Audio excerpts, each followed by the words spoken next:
ترامپ ڕۆبەڕووی ڕخنەی تون دەبێت سەبارەت بە بریاریکشانەوە لە سووریا. پەنابەرانی ئەفرین لە ئەوردەکانی شەهبا خۆیان بۆ سەرمای زستان ئامادە دەکەن. دانوستاندنەکانی نێوان ئەمریکا و کۆریای باکوور ڕۆبەڕووی ئاستەنگی نوێ دەبنەوە.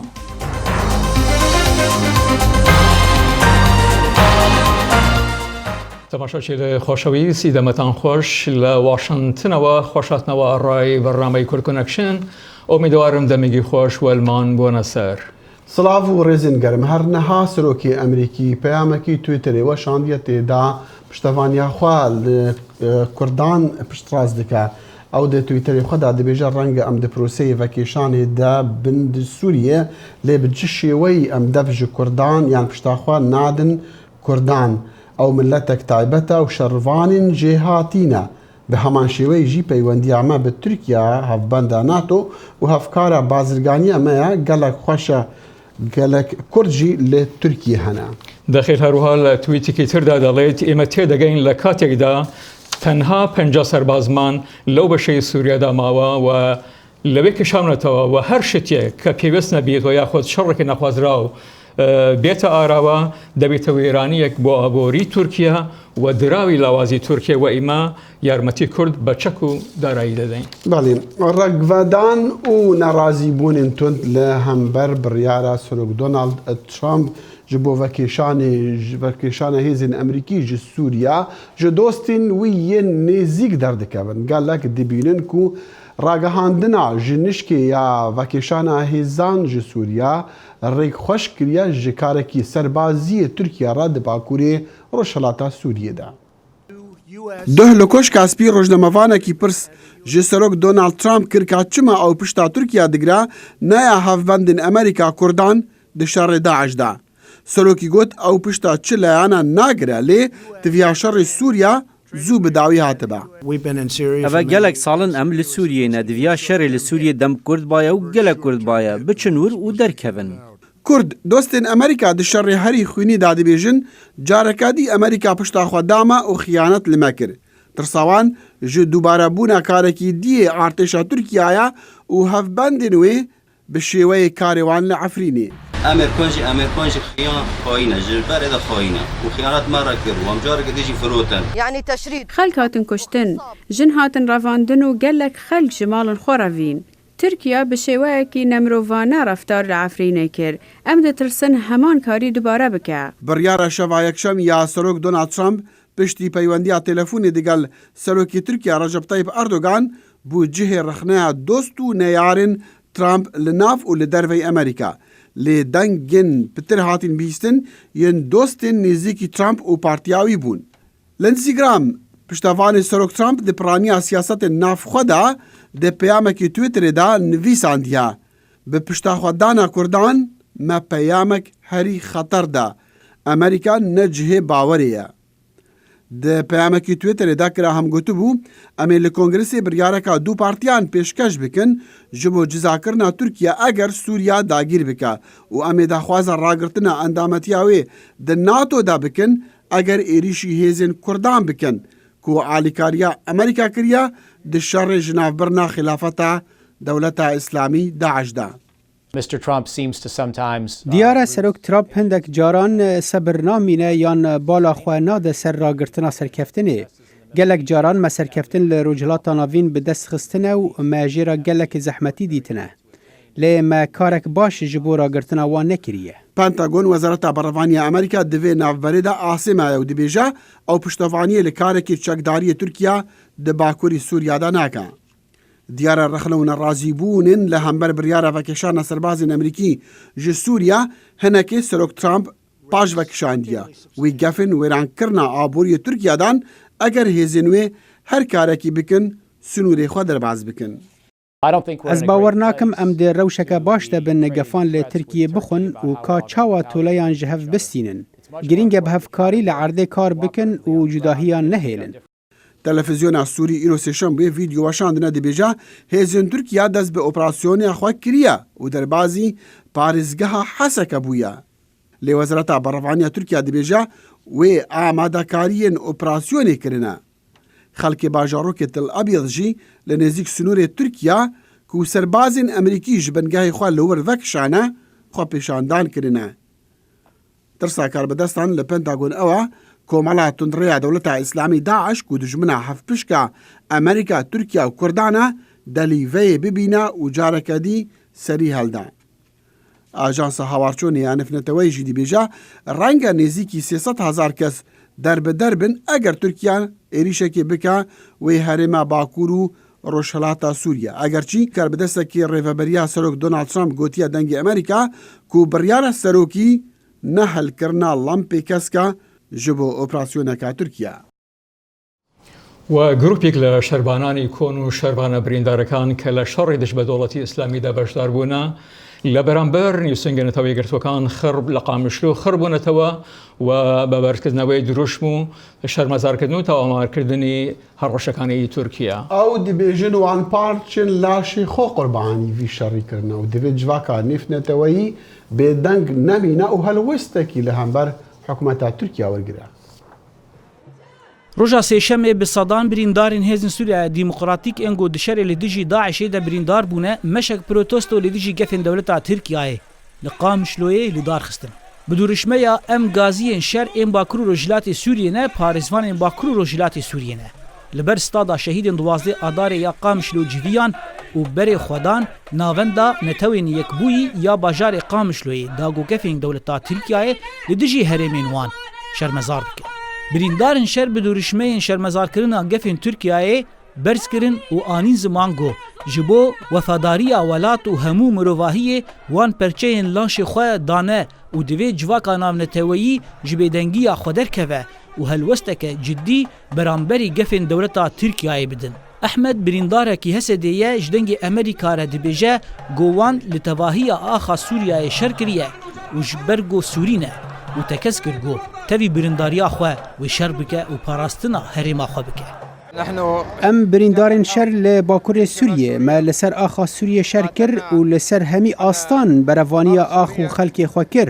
Em dagîrkirina Tirkiye ji bo axa Sûriyê red dikin. Gaziyên şer di daxuyaniyekê de ji bo raya giştî re derbarê gefên dewleta Tirkiyayê xwendin û gotin divê netewên yekbûyî û koalisyona navdewletî bi erkê xwe rabin ji ber me li gel hev şer kir li dijî terorê û mexaka xwe parast. Niha jî bi gefên dewleta faşîst a Tirk da bê ku kar pîr jin zarok nas bike em dibin tehdîdeke mezin dane. Me axa kesî wêra nekiriye, dagir nekiriye ji bo welatê xwe, ji bo gund û bajarê xwe, malbatê xwe me şer kiriye.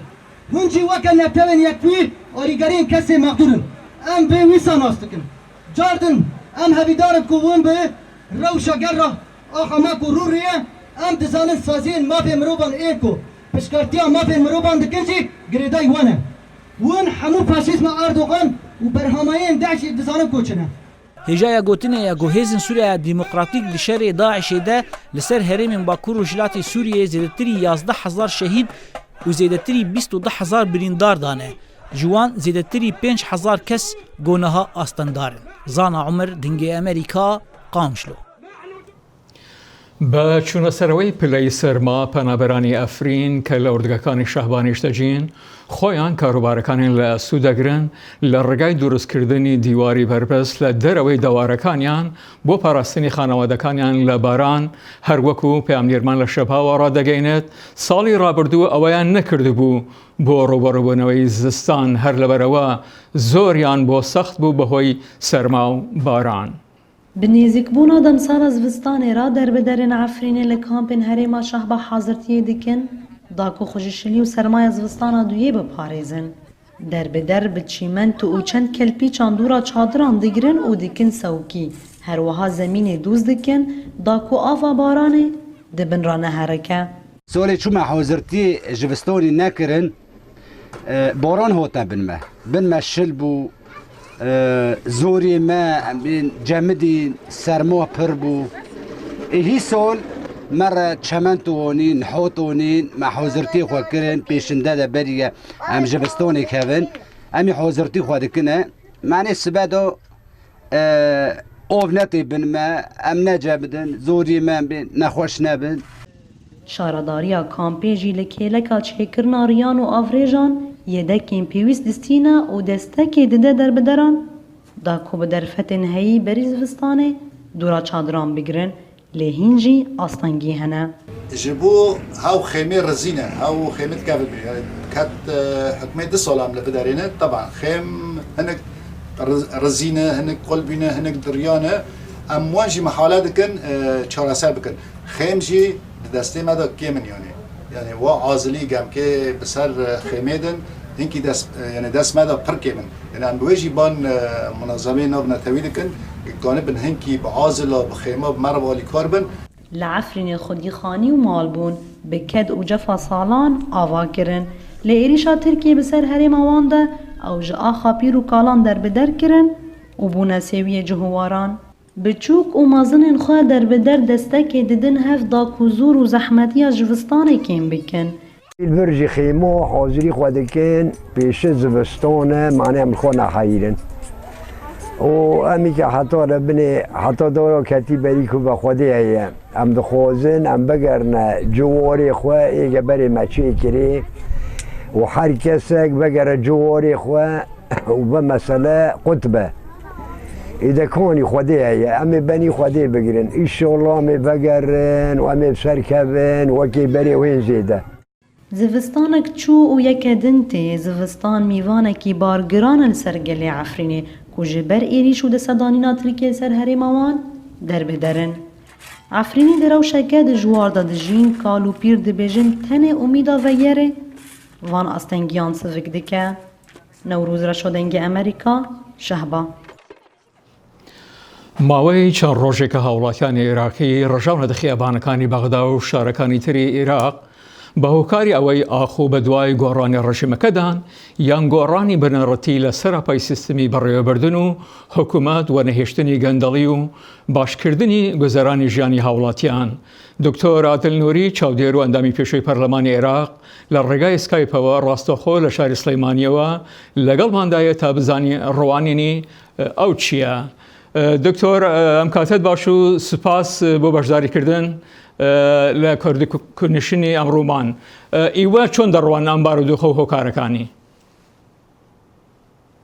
بەنایخوا هەموو کاتی جەنابتان باش و بەداخەوە ئەوەی کە لە عێراق ڕوەدا ئێستا ئەتوانین بڵێن ئیرهابی دەوڵەتە چونکە ئەوەی بەرامبەر هاوڵاتیانی عێراق و گەنجانی عێراق لە شەقامەکانی عێراقا ئەکرێ هێزە ئەمنیەکان و ئایا ڕاستەخۆ هێزە ئەمنیە ڕسمیەکان یا ئەو هێزە ئەمنیانەی کە ئیجازە پێدرا و مۆڵەت پێدراون لە ژێر دەسەڵات و چاودێری حکوومەت و دەسەڵاتی عێراقیە هەڵ ئەسن بە کوشتن و بە بریندارکردنی هاوڵاتیان ئەوە بەڕاستی ئەتوانین بڵین ئێرهابی دەوڵەتە بە معنای کەلیمە و ئەوە وای کرد کە بتوانین شەرعیەت و متمانە لە ئەو ڕژێمە کە ئێستا بە ناوی حکوومەتی عێراقەوە بسێنینەوە و ئەکرێ ناوی وڵات و دەوڵەتێکی لێنەندرێکە معایرە دەوڵەتەکان ینی بە تەنگی ژیان و ژێواری هاوڵاتیانی خۆی.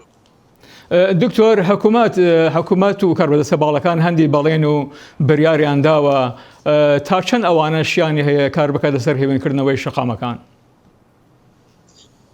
ئەمە طبعاً یەکەم جارنی و آخر جاریش نابێت لە 2023 ئەو ڕژێم و نیزام و سیستمەی کە حکمی عێراقی پێ چەسپیوە زۆر فشۆڵە و زۆر خراپە لەسەر ئەساسێکی محاسسەی تایفی مەذهبیە و باسەکە باسی ئەم کەسایەتی و کەسایەتێکی تر نییە ئەگە سەد کەسایەتی تر بگۆڕێ هەروە ئەبێت چونکە ئەساسەکە ئەساسێکی گەندەڵە ئەو بەڕاستی ئەبێ تەواوی سیستمەکە بگۆڕێ و ئەو وعد و بەڵێنانە هەمیشە وتراوە کاتی خۆی مالکی چەند جارەوە وعد و بەڵێنانیدا حەیدەر عەبادی لە 2015 لە مانگی 2015 بەناوی ئیسلاحاتەوە ئەوەی وێت وە لە 2015 هاوینی 2016 و هاوینی 2017 و هاوینی 2018 ئەم شۆڕچانە بەردەوامن و هەمیشە بەرپرسەکان دێن بە کۆمەڵی بەڵێنی ئینشایی خەڵک کپ ئەکەنەوە بێدەنگەکەن بەڵام جارێکی تر سەرهەڵ ئەداتەوە بۆیە ئێمە پێمان وایە وەکو چاودێرێک پێویستە چارەسەرێکی ڕیشەیی بۆ ئەمە بکرێ ئەگینا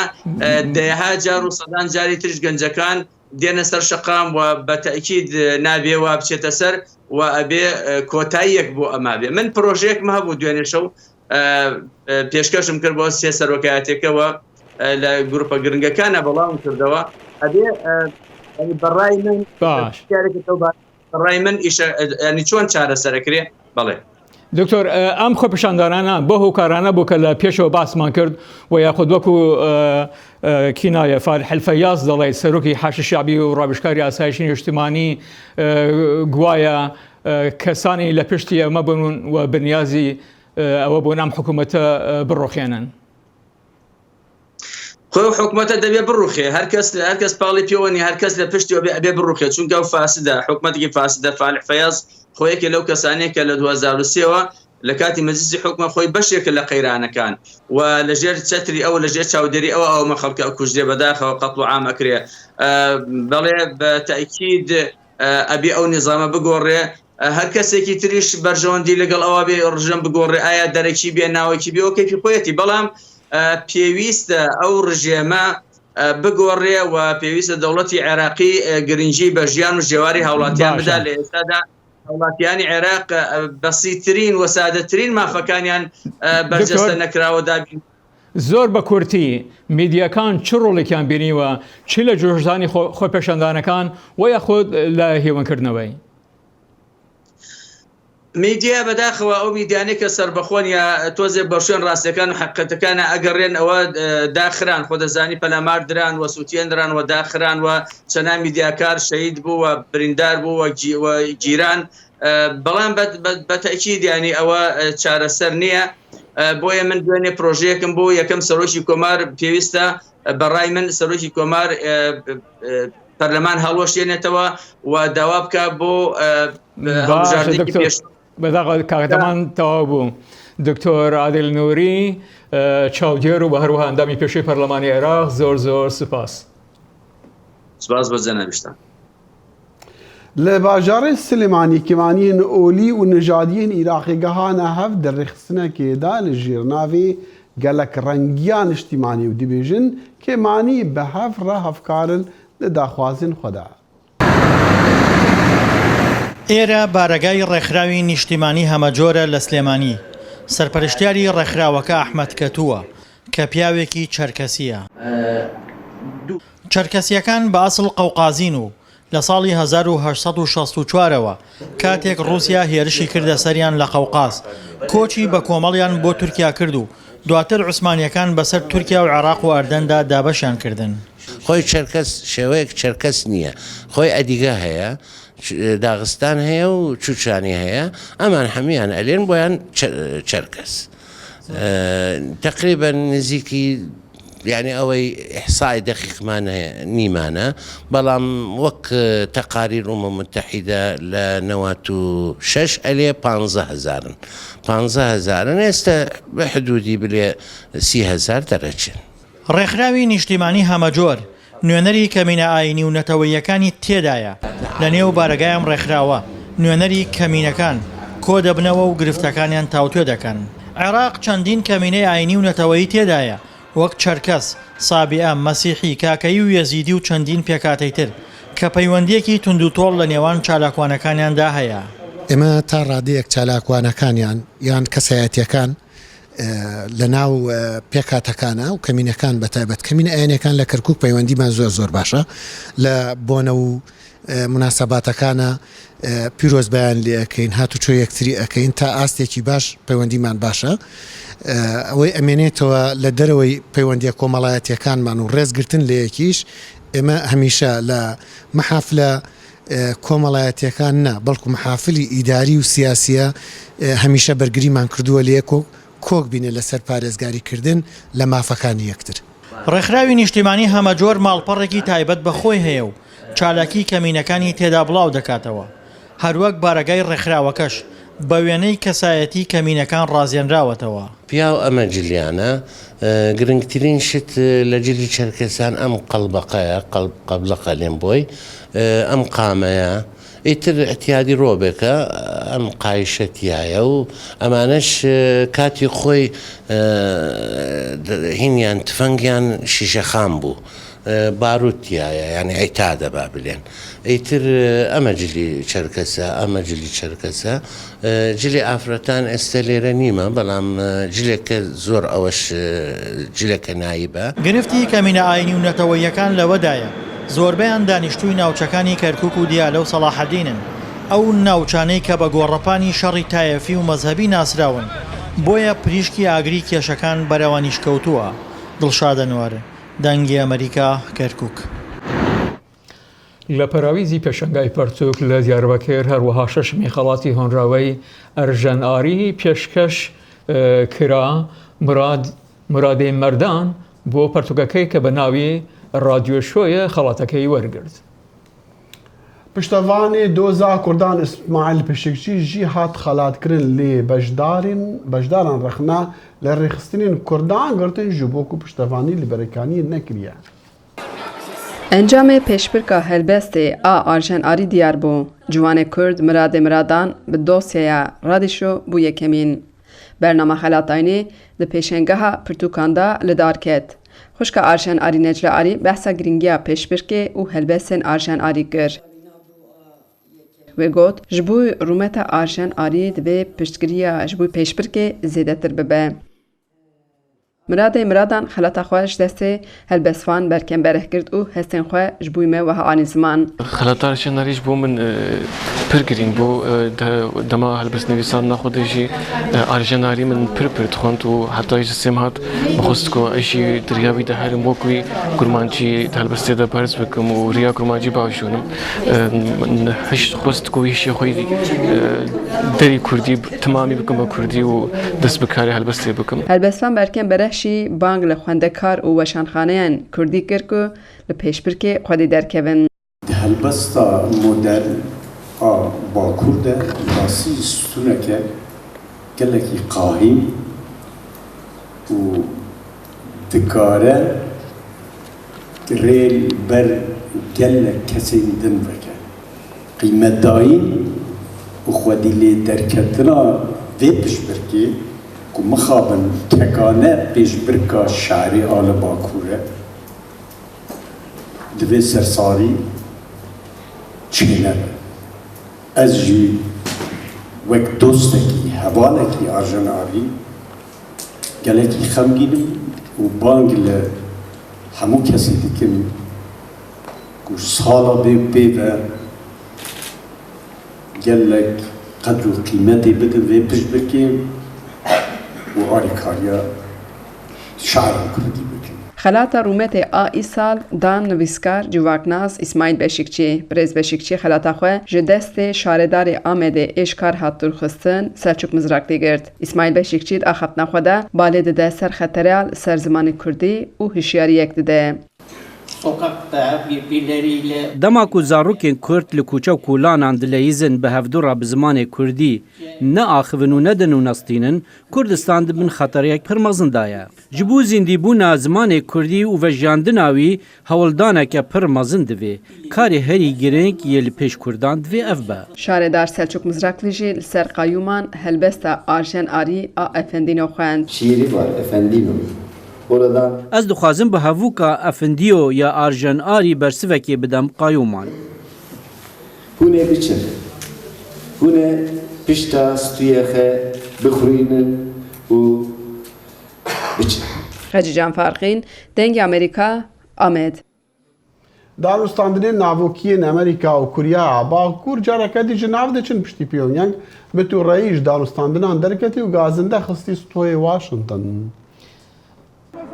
بارودۆخەکە لە باش ناچێت دوای یەکەم و توێژی ناوکی لە ماوەی چەندان مانگدا کۆریای باکوور بە خێرایی گەڕایەوە.